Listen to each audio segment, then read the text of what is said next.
આજે આપણે ધોરણ 4 સ્વ અધ્યયન પોથી ભાગ 2 વિષય પર્યાવરણ યુનિટ 5 અનિતા અને મધમાખી પેજ નંબર 52 જોવાનું છે. અહીંયા તમે આનાથી વધારે પણ ખાના ઉમેરીને મધપૂડો મોટો કરી શકો છો. ષટકોણ દોરતું જવાનું છે. તમે ગુજરાતમાં રહો છો તો તે ગુજરાત જે છે તેમાં મનપસંદ રંગ પૂરવાનો છે. મેં અત્યારે બ્લેક લાઇનિંગ કરી છે, ત્યાં તમે કલર કરી શકો છો. અને અનિતાનું રાજ્ય જે છે બિહાર, એમાં પણ રંગ પૂરવાનો છે. ત્યાર પછી સામે વિકલ્પ આપેલા છે. પહેલાનો જવાબ છે એ, બીજાનો જવાબ છે સી, ત્રીજાનો જવાબ છે બી, ચોથાનો જવાબ છે ડી, પાંચમાનો જવાબ છે બી, છઠ્ઠાનો જવાબ છે ડી, સાતમાનો એ અને આઠમાનો ડી. ત્યારબાદ નવમાનો જવાબ છે ડી અને દસમાનો જવાબ છે એ.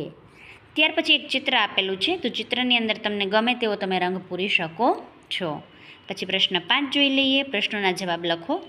તમારી આસપાસ કયા કયા ગૃહ ઉદ્યોગો ચાલે છે? તો કે ખાખરા બનાવવા, પાપડ વણવાનો, અગરબત્તી, સાડીમાં સ્ટોન ટીકી ચોંટાડવાનો વગેરે.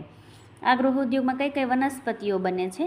તો તે અહીં આપેલી છે, તમે જોઈને લખી શકો છો. ગૃહ ઉદ્યોગમાં કઈ કઈ વસ્તુઓ બને છે, બરાબર?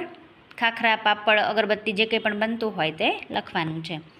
તમારા ઘરે મધનો ઉપયોગ કઈ કઈ વસ્તુમાં થાય છે? દવા તરીકે થાય છે, પંચામૃત બનાવવામાં થાય છે. આ ઉપરાંત બાળકો એનો ઉપયોગ જે છે એ રસોઈ, કોઈ સ્વીટ, મિષ્ટાન બનાવવામાં પણ તમે મધનો ઉપયોગ કરી શકો છો. અનિતાએ શા માટે મધ ઉછેરનું કાર્ય શરૂ કર્યું? મધ ઉત્પાદન કાર્ય કેમ કઠિન છે? તે બંનેના જવાબ આપેલા છે કે મધમાખીઓ ડંખ મારે છે, જેનાથી ખૂબ જ પીડા થતી હોય છે. કેટલાક ગૃહ ઉદ્યોગો માટે સરકાર તાલીમ આપે છે. તમે તેવા ગૃહ ઉદ્યોગો વિશે જાણીને તેમના નામ લખી શકો છો. અહીંયા આપેલું છે. મધ જેવી બીજી વન્ય પેદાશો કઈ કઈ છે? તો કે લાખ, ગુંદરરાળ વગેરે ઘણી બધી જે છે એ મધ જેવી વન્ય પેદાશો છે. પ્રોજેક્ટ કાર્ય આપેલું છે અહીંયા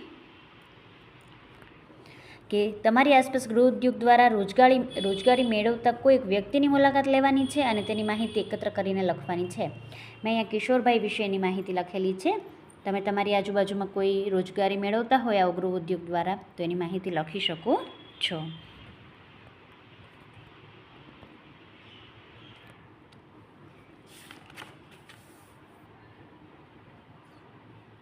આ લખાઈ જાય પછી બાળકો આપણે જોડકા જોઈ લઈએ. પ્રશ્ન 7, પહેલાનો જવાબ છે એ, બીજાનો જવાબ છે સી, ત્રીજાનો જવાબ છે ઈ, ચોથાનો જવાબ છે બી અને પાંચમાનો જવાબ છે ડી. ત્યાર પછી પ્રશ્ન 8,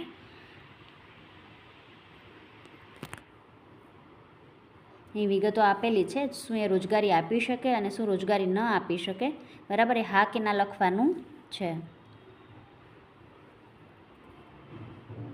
કઈ કઈ વસ્તુ રોજગારી આપશે તે આપણે અહીંયા જણાવવાનું છે. થેન્ક યુ બાળકો. હવે મળશું આપણે નવા વિડીયોમાં.